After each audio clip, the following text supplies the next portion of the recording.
तूफान के आने से पहले एक शांति का माहौल होता है। हवाएं रुक जाती हैं, बादल काले हो जाते हैं, ओशियन शांत हो जाते हैं, इतने शांत कि आप उसे मिरर ही मान लो। और यही शांति थी थॉर की बातें एवेंजर्स डूम्सडे के थॉर टीजर में। मैं आपको बता दे रहा हूँ कि थॉर की ये प्रेयर बहुत भारी वेट कैरी कर रही है। और हमारे पास एक ऐसी थ्योरी है जो कि आपको आइडिया देगी कि थॉर जो इस जंगल में शांति से प्रेयर कर रहा है, उसके बाद वो कौन सा तूफान लेकर आएगा और कैसे डूम भी रेडी है इस तूफान के लिए, सिर्फ और सिर्फ कुछ वर्ड्स के साथ जो अटैक करेंगे थॉर के पूरे फाउंडेशन पर और सेटअप करेंगे सीधे सीधे एवेंजर्स सीक्रेट वॉर्स को। तो एक एक करके समझते हैं कि थॉर का रोल क्या होगा डूम्सडे और सीक्रेट वॉर्स में। कुछ लीक्स का ऐसा कहना है कि लव धीरे धीरे कमजोर हो रही है क्योंकि वो एटर्निटी की मैनिफेस्टेशन है। एटर्निटी मल्टीवर्स ही है जो इनकर्जन में बर्बाद हो रहा है। इस वजह से लव अपने पावर्स खो रही है और थॉर इसको रोकने के लिए ओडिन से पावर मांगता है, जिसके बाद थॉर को ओडिन फोर्स मिलता भी है लेकिन वो उसको संभाल नहीं पाता।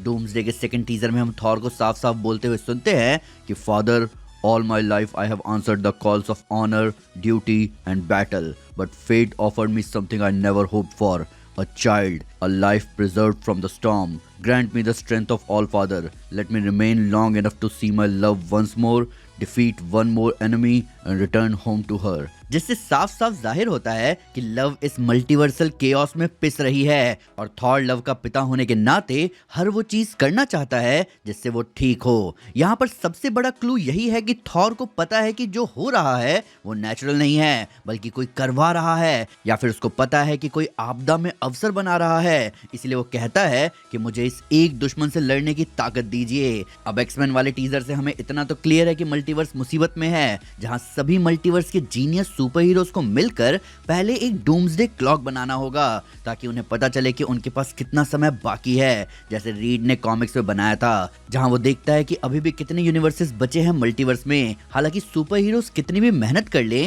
डूम इस रेस में सबसे आगे है क्योंकि उसका प्लान मल्टीवर्स को बचाना नहीं बल्कि मल्टीवर्स की बर्बादी का फायदा उठाना है। जहां सबके लिए मल्टीवर्स बचाने की बात है, वहीं थॉर के लिए ये अपनी बेटी को बचाने की बात है, जिसकी वजह से स्टेक्स पर्सनल हो जाएंगे। अब जैसे कि मैंने आपको बताया कि थॉर को ओडिन फोर्स मिलेगा इस मूवी के अंदर, तो वो ऑल फादर थॉर बन जाएगा। वेल टेक्निकली देखें तो ओडिन के मरने के बाद थॉर ऑल फादर बन गया था, पर उसने कभी उसको अपनाया नहीं। उसने राजगद्दी वैल्करी को दे दी और एक वॉरियर जिंदगी को चुना।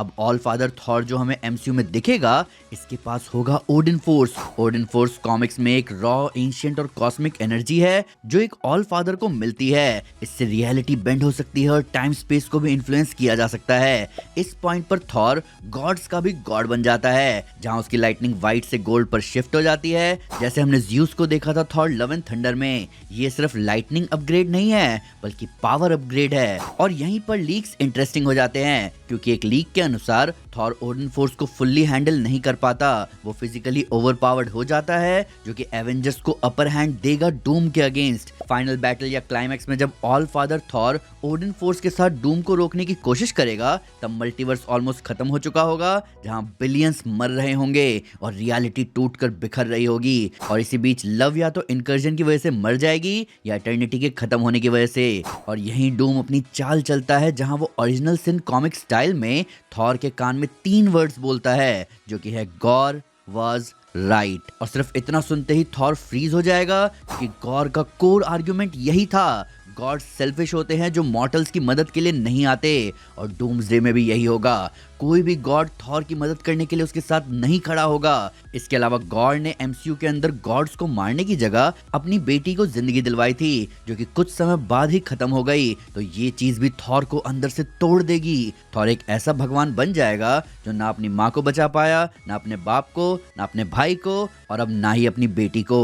और यहीं से सेल्फ डाउट उसके मन में आएगा और यहीं पर हमें दिखेगा अनवर्दी थॉर। अब यहाँ अनवर्दी का कंसेप्ट समझो। वर्दीनेस नापने के लिए सिर्फ म्योनिर की जरूरत नहीं है, थॉर का खुद का बिलीफ ये डिसाइड करता है। अगर थॉर खुद मान ले कि गॉड्स अनवर्दी है और वो इस पावर के लायक नहीं है क्योंकि वो ना सिर्फ एक फादर की तरह फेल हुआ बल्कि एक गॉड की तरह भी वो किसी की मदद नहीं कर पाता, तो चाहे म्योनिर या स्टॉर्म ब्रेकर फिजिकली एग्जिस्ट करे या ना करे, थॉर स्पिरिचुअली और अंदर से अनवर्दी बन सकता है। जिसके बाद डूम थॉर की पावर्स का इस्तेमाल करके बचे कुछ यूनिवर्सेस को मर्ज करके अपने हिसाब से ढाल देगा। अब यहाँ एक बात और समझो, थॉर के अपने पावर को ना हैंडल कर पाना उसकी वीकनेस नहीं है और ना ही उसका अनवर्दी होना। असल में ये एक ग्रैंड प्लान का हिस्सा है जो लोकी ने होने दिया। कैसे, चलो बताता हूँ। जिस तरह ओडिन फोर्स यूज करते ही ओडिन स्लीप में चला जाता है, वैसे ही थॉर भी उस पावर को यूज करने पर थॉर स्लीप मोड में चला जाएगा, जिसके बाद डूम थॉर को एक कंडक्ट की तरह यूज करेगा उसकी पावर साइफनिंग के लिए, जिस वजह से थॉर उस नई दुनिया का पार्ट होगा जिसको डूम बनाएगा।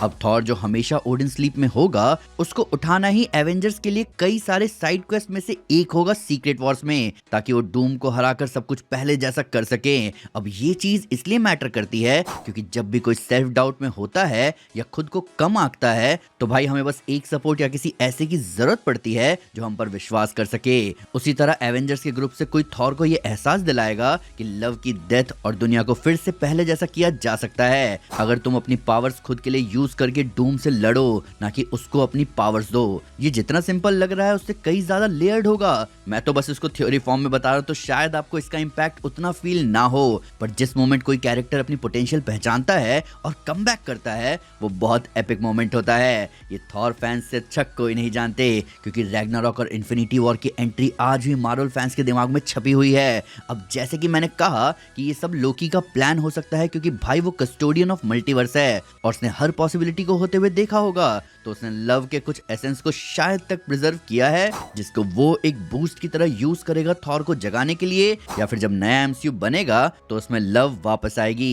इमेजिन करो एक नए मल्टीवर्स का उदय जिसको लोकी और थॉर देख रहे होंगे, जो कि एक उगते सूरज के जैसा लगेगा। इससे होगा ये कि इन्फिनिटी वॉर में मरते हुए लोकी का किया हुआ वादा भी सच हो जाएगा। The sun will shine on us again brother. अब मैं यहाँ लोकी का रोल इस थ्योरी में इसलिए भी ऐड कर रहा हूँ क्योंकि लोकी एक परफेक्ट फ्लॉड गॉड है, जिसने अपने आप को इतने ग्लोरियस तरीके से रिडीम किया कि पूरे मल्टीवर्स का भार अभी उस पर है। उसने सबको फ्री विल दी और सबको कैंग और उसके वेरिएंट्स के सीक्रेट टाइमलाइन वाले लूप से बाहर निकाला।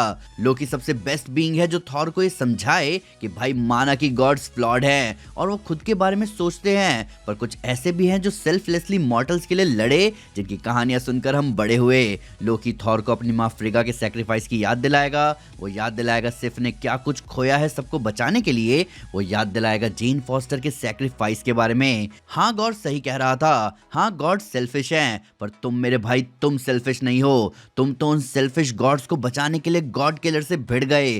तुम खुद को अनवर्दी कैसे मान सकते हो? तो उठो और बन जाओ गॉड उन अनवर्दी गॉड्स के भी। और यहाँ खड़ा होगा ऑल फादर थॉर।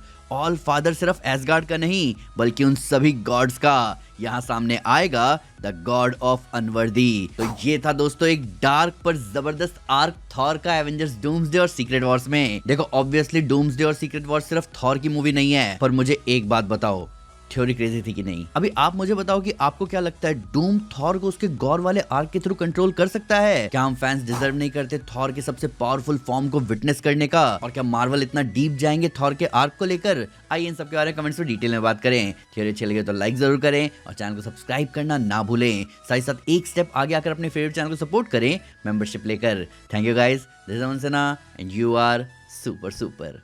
पीस।